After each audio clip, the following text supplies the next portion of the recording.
लगभग 2 लाख करोड़ रुपए अब तक किसानों के खाते में जा चुका है। दुनिया भर में फर्टिलाइजर के दाम बढ़े, उसके बावजूद 2,10,000 करोड़ की सब्सिडी इस साल हम दे रहे हैं। पिछले साल 1 लाख करोड़ थी, तो इस साल 2,10,000 करोड़ हो गई है, यानी कि दुगनी से ज्यादा सब्सिडी फर्टिलाइजर पर हुई। लेकिन किसानों पर हमने कोई बोझ नहीं पड़ने दिया है। माइक्रो इरिगेशन स्कीम्स को देश भर में लागू किया गया, पर ड्रॉप मोर क्रॉप की योजना को आगे बढ़ाते हुए नेचुरल फार्मिंग को लगातार बढ़ावा दिया जा रहा है। नैनो फर्टिलाइजर्स का उपयोग करने के लिए उसको भी लॉन्च किया गया है। और 22 करोड़ किसानोनों को सॉइल हेल्थ कार्ड देने का काम भी मोदी जी की सरकार ने किया। छोटे किसानों की ताकत बढ़े तो 10,000 एफपीओस बने। 6,865 करोड़ रुपया इसके ऊपर लागत आएगी, ये भी बजट में प्रावधान किया गया। तो खाद्य तेलों की बात करें तो दलहन तिलहन की जहां एक और खरीद बढ़ाई है, वहीं पर नॉर्थ ईस्ट के क्षेत्रों में पाम ऑयल को बढ़ावा देने के लिए इसमें भी 11,000 करोड़ रुपए का अलग से प्रावधान किया गया।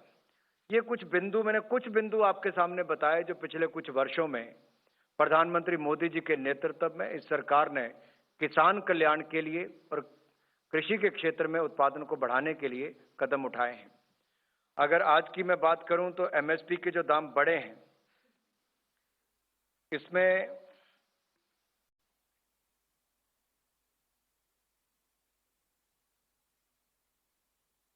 तिल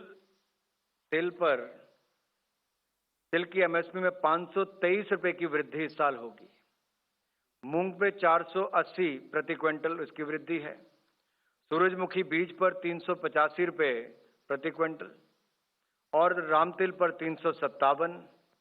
तो कपास मध्यम रेशा पर 354 रुपए, सोयाबीन पर सोयाबीन पीला पर 350 रुपए की वृद्धि होगी और तूर पर 300 रुपए की वृद्धि है। उड़द पर 300 रुपया, मूंगफली पर 300 रुपया, ज्वार हाइब्रिड पर 232 रुपए, ज्वार मालदंडी पर 232 रुपए, रागी पर 201 रुपया, धान पर 100 रुपया, धान सामान्य पर 100 रुपया और धान ग्रेड ए पर 100 रुपया, बाजरा पर 100 रुपया और मक्का पर 92 रुपये। अगर आप इसको तुलना के रूप में देखेंगे तो 2014-15 से पहले मात्र गिनी चुनी खरीफ फसलों पर खरीद होती थी, शायद 1-2 के ऊपर।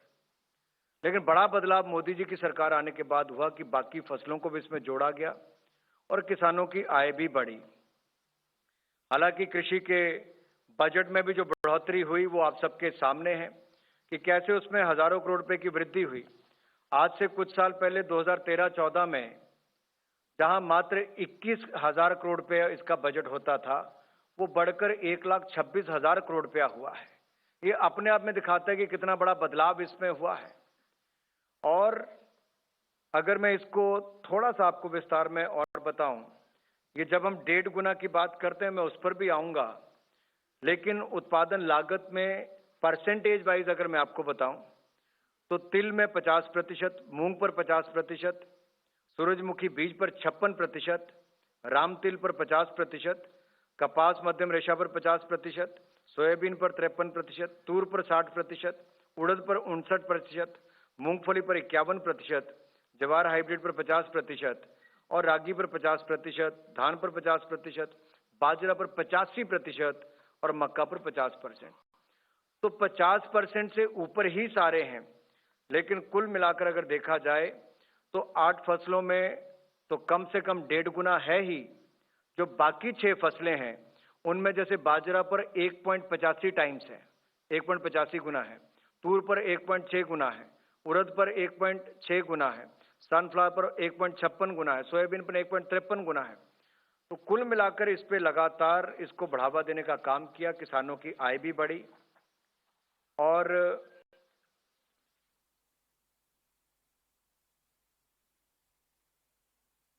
जो लागत प्लस 50% पे तो हमने किया ही।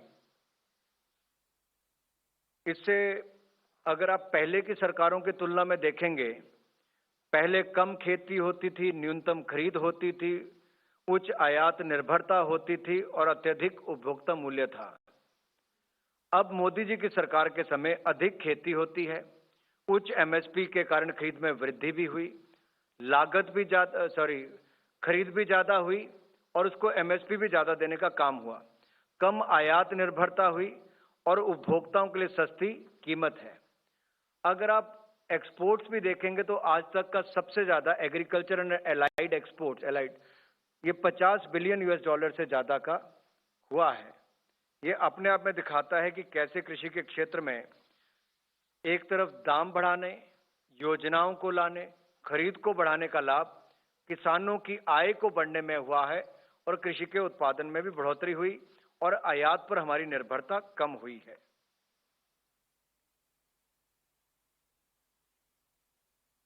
फसल विविधीकरण को प्रोत्साहन देते हुए सरकार ने जहां दलहन, तिलहन और पोषक अनाज फसलों के लिए एमएसपी की दरों में ऐतिहासिक वृद्धि की थी, उसमें आप देख सकते हैं इनसे किसानों की आय में भी वृद्धि हुई है, उनकी खरीद भी कई गुना ज्यादा बढ़ी है। दलहन तिलहन के एमएसपी बढ़ाने से मिले प्रोत्साहन के फलस्वरूप 2018-19 में उत्पादन जो 220 लाख मीट्रिक टन था वो बढ़कर 277 लाख मीट्रिक टन मात्र 2.5-3 वर्षों में हो गया है। और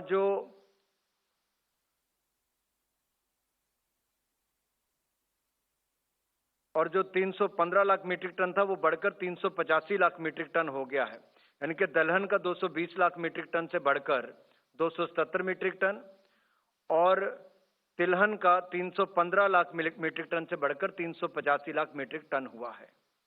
इसी तरह से ही 2014-15 में 478 लाख मीट्रिक टन धान की खरीद लगभग 67,000 करोड़ रुपए की लागत से हुई। ये मैं 2014-15 का आंकड़ा बता रहा हूं। 2014-15 में धान की कुल खरीद 478 लाख मीट्रिक टन और कुल खर्च उस पर 67,000 करोड़ रुपया हुआ।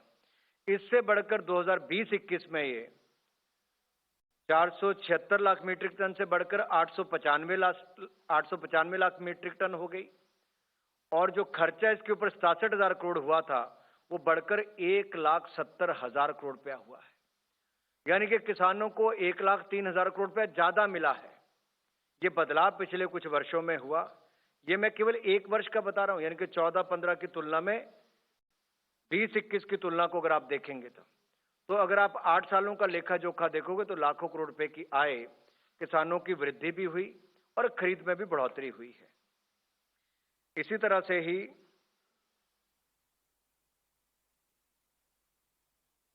बाकी दाम मैंने आपको बता दिए। अगर आप तुलना चाहोगे तो मैं आप 2014-15 की तुलना से लेके अब क्या दाम हुए हैं मैं वो भी आपके अगर चाहो तो जानकारी के लिए बता दूं।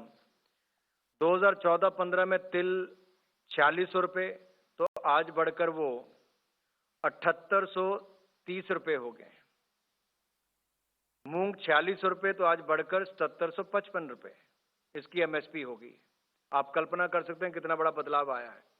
यानी कि तिल 2014-15 में एमएसपी 4600 रुपए थी तो आज बढ़कर 7830 रुपया हो गई।